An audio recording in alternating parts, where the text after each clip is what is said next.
Hello, my name is Emily Prey, and I'm a senior analyst at the New Lines Institute in Washington, D.C., and I am delighted to welcome you all to the inaugural episode of my new Twitter series, Gendering Geopolitics.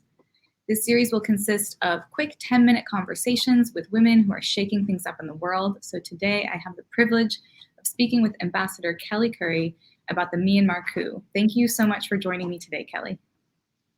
Glad to be here to talk about one of the most interesting things going on in the world right now. Thanks. So these protests, as we know, are being led by women, by youth, by ethnic nationalities. People from all parts of Myanmar society have come together to protest the military coup in a way that we've not seen before. And I don't think the military was necessarily expecting this kind of long-lasting, strong reaction. The Tatmadaw has consistently overlooked or looked down upon women and ethnic nationalities to their detriment. So in what ways are they blinded by their own misogyny? Well, I think that's a great way to put it, that they are blinded by their own misogyny and their own racism and their chauvinism toward the ethnic nationalities, and especially ethnic nationalities women. What I've found in my experience working in Burma is that ethnic nationalities women are among the most organized, the most forceful, and are the best, and are really at the forefront of this particular revolution as well. You've seen that it's not just the Bama women who are also very well organized and have worked most closely with ethnic nationalities women. This was one of the things that I noticed early on back in the 90s when I was working with women's groups up on the Thai Burma border, was that the women were so far ahead of the men in terms of working across ethnic nationalities and breaking down these barriers that historically had caused huge problems in Burma and in Burmese society. And in moving the country forward, it's going to be necessary to continue to work across these divisions that have harmed the country in the past. And the women have been at the very leading edge of this for 30 years now, and they are continuing to set the standard today with the movement against the coup.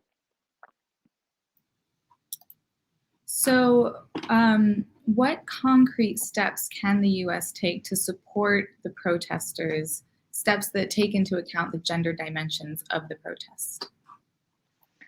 Well, first, they just need to listen to the women. I think this is always a tough one. But it's not because they're not there and because we don't know who they are, because the National Endowment for Democracy and various other initiatives that the United States has supported for more than 30 years, working with the pro-democracy movement in Burma, has helped to support and incubate many of these women's organizations and initiatives that are at the leading edge of what's happening today.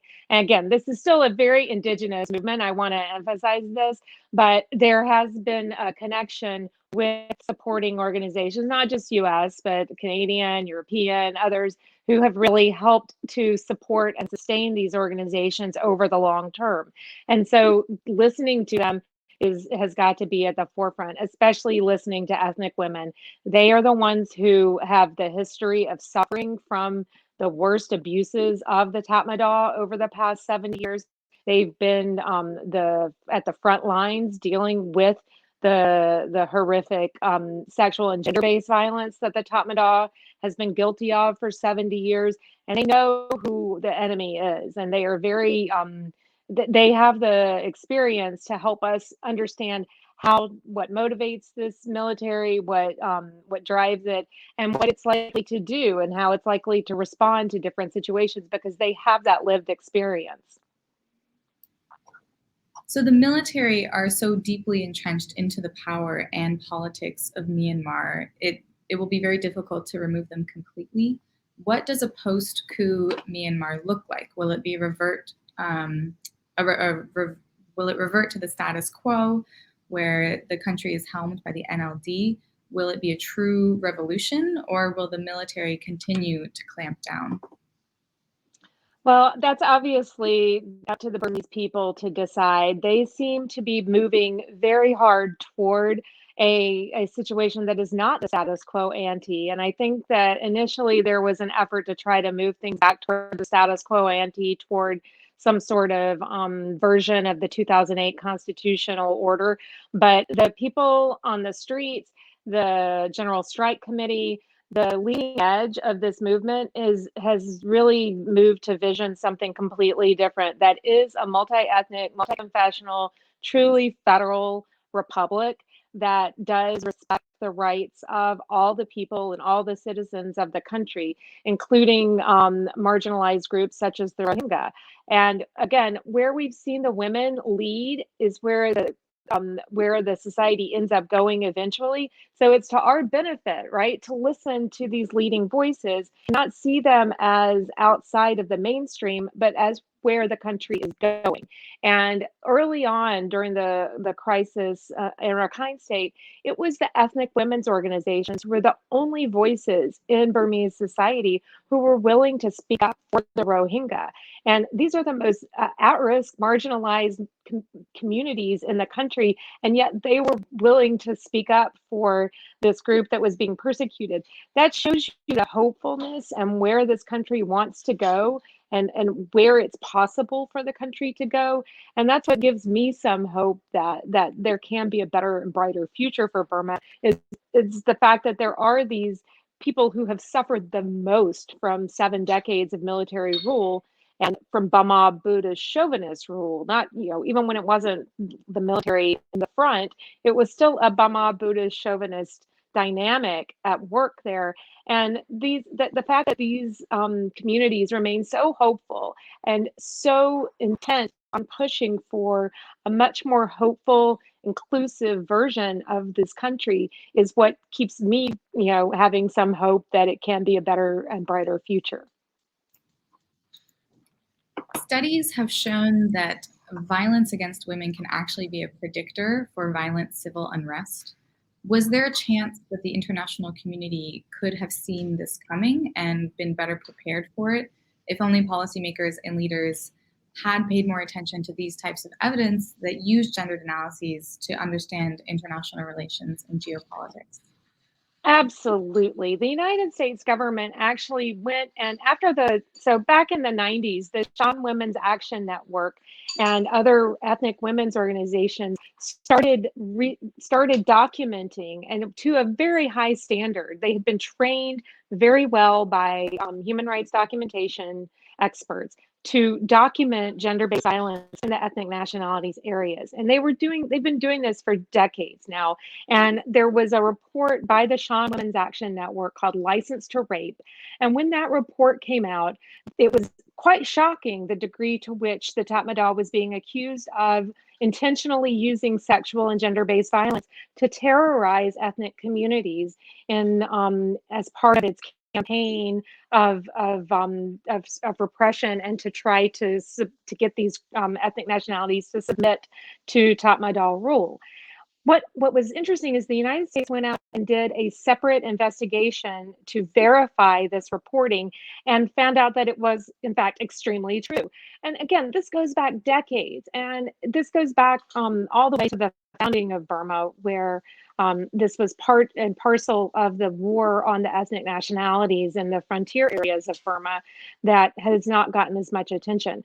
But the United States government, other governments, the UN have well documented the levels of sexual and gender-based violence by this military. So it should never have been a surprise to anyone, both what happened in 2017 in Rakhine State against the Rohingya should not have been a surprise to anyone, nor should the level of violence that has taken place as a result of this coup.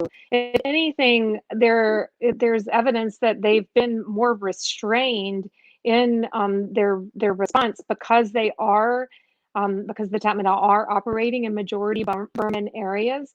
Then they're certainly more restrained than they are in the ethnic heartlands.